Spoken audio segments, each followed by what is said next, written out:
आप देख रहे हैं न्यूज इनसाइडर के साथ प्रोग्राम स्पेशल रिपोर्ट, जिसमें दिन भर की अहम खबरें पहुंचाएंगे आप तक। जम्मू कश्मीर की मुंतखब हुकूमत बेख्तियार है, तमाम ताकतें एलजी के पास है। मेंबर पार्लियामेंट चौधरी रमजान का राज्यसभा में बड़ा बयान। नेशनल कॉन्फ्रेंस के रहनुमा और राज्यसभा के रकुन चौधरी रमजान की जानिब से आज पीर को रोज कहा गया है कि जम्मू कश्मीर की मुंतखब हुकूमत के पास कोई इख्तियार नहीं है और तमाम इख्तियारात लेफ्टिनेंट गवर्नर के पास हैं।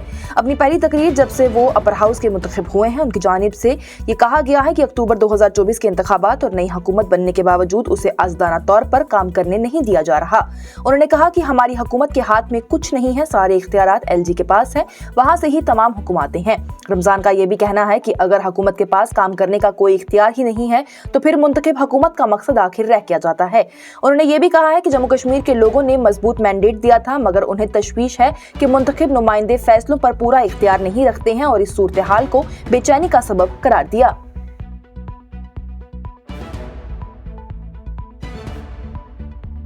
मैं यहाँ पर बड़े दुख के साथ ये कहना चाहूंगा कि हमारी सरकार जो है वहां पर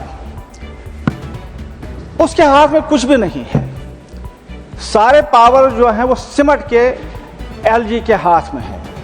ऑर्डर्स वहां से फ्लो होते हैं और हमारी सरकार member please stick to the subject please, don't deviate from the subject. आना चाहता हूँ तो मैं ये कहना चाहता हूँ कि उस सरकार के पास मैं ऑनरेबल चेयरमैन साहब को कहना चाहता हूँ कि जम्मू कश्मीर की जो रियासत है एक बॉर्डर पर रियासत है। आप जानते हैं कि रियासत जम्मू कश्मीर में क्या हुआ पिछले दहाइयों में, उसको मजबूत करना है। वहाँ के लोगों ने मैंडेट दिया, एक massive mandate for the first time एक गवर्नमेंट को दिया है। लेकिन अगर उस गवर्नमेंट के हाथ में कोई इख्तियार ही नहीं है तो फिर फायदा क्या है उस गवर्नमेंट के काम करने का। Medstar medical centre and super speciality अस्पताल, Medstar lane, Pohru road, Nowgam, Srinagar. बैनुल अक़वामी शोहरत के तजुर्बेकार और माहिर डॉक्टरों की खिदमत मैसर। अमराज की तशखीस के लिए जदीद तरीन टेक्नोलॉजी से लैस गोल्डन कार्ड के जरिए मेडिकल बिलों की अदायगी मुमकिन, किसी भी तरह के पोशीदा चार्जेस से मुस्तस्ना। राब्ता करें 7889603007। जो बीजेपी ने हिम्मत नहीं की वो नेशनल कॉन्फ्रेंस ने कर दिया। पीपल्स कॉन्फ्रेंस के सदर सजाद लोन की जानिब से रिजर्वेशन तब्दीलियों के हवाले से कश्मीरी बोलने वालों के मुतासिर होने से खबरदार करते हुए कहा गया। जम्मू कश्मीर पीपल्स कॉन्फ्रेंस के सरबराह और एमएलए हंदवारा सजाद लोन की जानिब से रिजर्वेशन निजाम में मुमकिन तब्दीलियों की खबरों पर सख्त रद्द-ए-अमल दिया गया है। उन्होंने कहा है कि उन्हें मालूम नहीं कि इंडियन एक्सप्रेस की रिपोर्ट कितनी सही है और कितनी गलत, लेकिन वो खौफ जो उन्हें 3 जुलाई को जाहिर किया था अब हमें जमीनी हकीकत की सूरत में नजर आ रहा है। सजाद लोन की जानिब से याद दिलाया गया है कि उन्हें सबसे बड़ी तशवीश ये थी कि अगर रिजर्वेशन में कोई तब्दीली की गई तो इसका नुकसान कश्मीरी जुबान बोलने वाली आबादी को होगा। उन्होंने दावा किया कि बीजेपी की हुकूमत ने भी रिजर्व बैकवर्ड एरिया यानी आरबीए कैटेगरी को छोड़ने की हिम्मत नहीं की, क्योंकि ये वो वाहिद कैटेगरी थी जहां पर कश्मीरियों को कुछ राहत मिलती थी। उनका ये भी कहना था कि बीजेपी ने इस कैटेगरी को नहीं छुआ, लेकिन जो काम बीजेपी ने नहीं करने की हिम्मत की थी वो अगर इंडियन एक्सप्रेस की रिपोर्ट सही है तो वो नेशनल कॉन्फ्रेंस ने काम कर दिखाया है। सजाद लोन की जानिब से नेशनल कॉन्फ्रेंस पर फिर से इल्जाम लगाया गया है कि वो एक बार फिर से अपनी पुरानी सियासती आदतों की तरफ लौट रही है। उन्होंने कहा है कि नेशनल कॉन्फ्रेंस हमेशा से दिल्ली और श्रीनगर के दरमियान हर फिक्स्ड मैच में एक ईरान बॉय की तरह ही काम करती नजर आती है। उनकी जानिब से ये भी कहा गया है कि ये दावा गलत है कि कुछ किस्म की रिजर्वेशन को तब्दील नहीं किया जा सकता, क्योंकि वो पार्लियामेंट से आती है। अगर पार्लियामेंट की वजह से कुछ बदल नहीं सकता तो फिर 60 और 40 का रेशो आखिर यहाँ पर भी नहीं बदलना चाहिए था। ये लॉजिक ही गलत है। सजाद लोन की जानिब से ये भी कहा गया है कि मसला कानूनी पाबंदियों का नहीं बल्कि सियासी इरादे का होता है।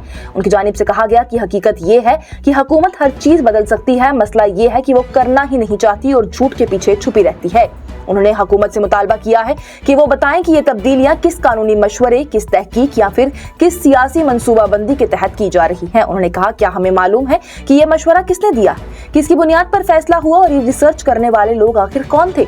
सजाद लोन की जानिब से हिदायत दी गई है कि ऐसी पॉलिसी तब्दीलियां जम्मू कश्मीर को बदतर बेचैनी और अदम मुस्तहकमी की तरफ धकेल रही हैं।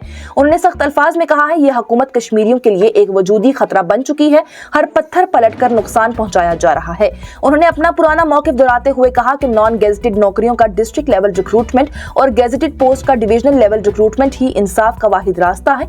आखिर में उन्होंने एक मिसाल देकर कहा है कि बैल महल में घुस जाता है तो वो बादशाह नहीं बन जाता बल्कि महल ही तब्दीला बन जाता है।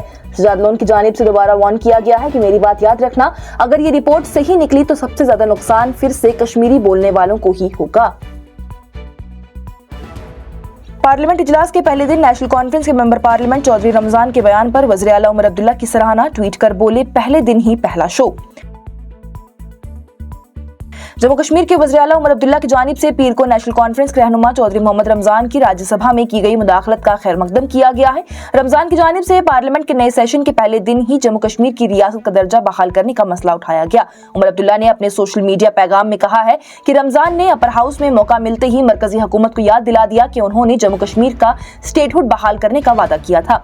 उन्होंने इस बात को वक्त का तकाजा और अहम कदम करार दिया है जो ये जाहिर करता है कि पार्टी यह मसला पार्लियामेंट में जिंदा रखने का इरादा रखती है। पोस्ट के मुताबिक रमजान ने कहा है कि जम्मू कश्मीर की मुंतखब हुकूमत के पास कोई इख्तियार नहीं बाकी रहा है और असल इख्तियार अब लेफ्टिनेंट गवर्नर के हाथों में है। नेशनल कॉन्फ्रेंस ने अपने अलग बयान में यह भी कहा है कि जम्मू कश्मीर की हुकूमत को गैर मुअस्सर बना दिया गया है और तमाम अहम इंतजामी फैसले लेफ्टिनेंट गवर्नर के इख्तियार में ही सिमट कर रह चुके हैं। राज्यसभा में उठाया गया साबका नायब सदर जगदीप धनखड़ का मुद्दा, मेंबर पार्लियामेंट जावेद अली खान ने उन्हें फेयरवेल देने की कही बात। मुल्क में आज से पार्लियामेंट का सरमाई इजलास शुरू हो चुका है, साथ ही साथ इजलास में हंगामा भी शुरू हो गया है। आज हाउस की शुरुआत में ही तमाम अपोजिशन की जमातों की जानिब से वोट चोरी और नेशनल सिक्योरिटी के हवाले से जवाब तलब करने के लिए हंगामा किया गया, जिसके बाद से हाउस को एडजर्न कर दिया गया था। वहीं जब 12 बजे के बाद ही दोबारा हाउस को चलाया गया तो कुछ मेंबरान की जानिब से अपनी तकरीर में हाउस के नए चेयरमैन CP राधाकृष्णन का खैर मकदम किया गया। वाज़ेह रहे तो पहले राज्यसभा के चेयरमैन और मुल्क के नायब सदर जगदीप धनखड़ थे, जिन्होंने अचानक से ही इस्तीफा दिया था। इसके बाद से नायब सदर के इंतखाबात में CP राधाकृष्णन की जानिब से जीत हासिल की गई थी। वहीं आज समाजवादी पार्टी के मेंबर पार्लियामेंट जावेद अली खान की जानिब से चेयरमैन का खैर मकदम करते हुए कहा गया कि हम चाहते हैं जो पहले इस कुर्सी पर मौजूद थे उन्हें भी पूरी तरह और रिवाज के साथ ही फेयरवेल दिया जाए, क्योंकि इस हवाले से उनकी विदाई तक देने का हमें मौका नहीं दिया गया है। मेंबर को ये मौका मिलना चाहिए। उन्होंने ये भी कहा कि CP राधाकृष्णन अपने ही काम की मुद्दत में कोई ऐसा वक्त निकाल लें जिसमें कि जगदीप धनखड़ को विदाई दी जा सके। उन्हें विदाई देने तक का अधिकार हम लोगों को नहीं मिला। मैं ये चाहता हूं सर कि आप अपने दौरान, अपने कार्यकाल के दौरान कोई मौका ऐसा निकालें कि हम लोग उन्हें भी विदाई दे सकें। इसी के साथ आपका बहुत बहुत अभिनंदन करते हुए मैं अपनी बात समाप्त करता हूं। धन्यवाद। जम्मू कश्मीर की फौरन रियासती हैसियत की बहाली करने का राज्यसभा मेंबर पार्लियामेंट सजाद कितलू का मुतालबा, पार्लियामेंट में अपनी तकरीर में वज़ीर आज़म से अपना वादा पूरा करने की कही बात। राज्यसभा में अपनी तकरीर के दौरान ही मेंबर पार्लियामेंट सजाद कितलू की जानिब से जम्मू कश्मीर के स्टेटहुड का मसला जोरों शोरों से उठाया गया। उन्होंने कहा है कि जम्मू कश्मीर के लोगों ने 30 साल बाद ही पहली बार अपनी पूरी लगन के साथ इंतखाबात में हिस्सा लिया, एक नई रोशनी और उम्मीद के साथ। किचलू का यह भी कहना है कि वज़ीर आज़म की जानिब से खुद यकीन दहानी कराई गई थी कि जम्मू कश्मीर को फिर से रियासत का दर्जा दिया जाएगा और अब वक्त आ गया है कि इस वादे को जल्दी से पूरा किया जाए। उन्होंने सदर की तरफ देखकर ये अपील की है कि स्टेटहुड का बहाली करना सिर्फ सियासी कुर्सी नहीं बल्कि एक यकीन है और जनाब अटल बिहारी वाजपेयी के उस मिशन को भी आगे बढ़ाने का कदम है जो कि इंसानियत, जमहूरियत और कश्मीरियत पर मबनी है। स्टेटहुड के इस अहम मुतालबे के बाद सजाद किचलू की जानिब से अपने इलाके के लोगों की मुश्किलात का भी जिक्र किया गया है। उन्होंने कहा है कि वो एक सख्त पहाड़ी इलाके से आते हैं जहां पर पाडर किश्तवाड़, जहां पर लोग 4-4 महीने बर्फ के नीचे की जिंदगी गुजारते हैं। जो थोड़ी सी तरक्की 8 महीने में होती है वो सर्दी के बाद फिर से तबाह हो जाती है और लोगों को हर साल रास्ते, बिजली और बुनियादी सहूलियात का नया सिलसिला शुरू करना पड़ता है।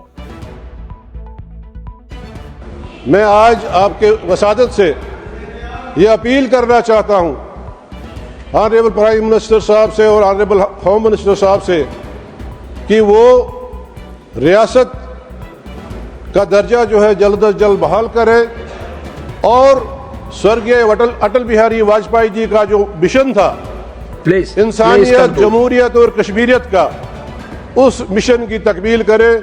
मैं ज़्यादा ना कुछ कहते हुए आपका फिर एक बार मुबारकबाद देता हूँ, शुक्रिया अदा करना चाहता हूँ। और NIA की जानिब से दिल्ली धमाका केस में कार्रवाई तेज कर दी गई, व्हाइट कॉलर मॉड्यूल का मास्टरमाइंड निशाने पर।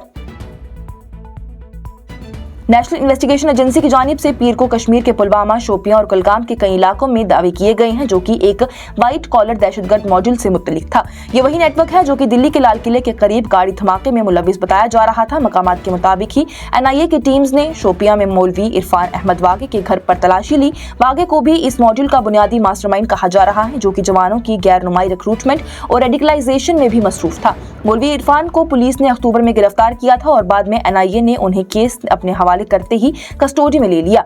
याद रहे कि इस गाड़ी धमाके में 15 अफराद हलाक हुए थे जबकि कई लोग जख्मी हुए थे। NIA ने पुलवामा के कोइल, चंदगाम, मलंगपुरा और संबोरा में भी दावे किए हैं, जहां पर उन अफराद के घर और मकामात की तलाशी ली गई है जो कि दिल्ली ब्लास्ट केस से राब्ते में थे।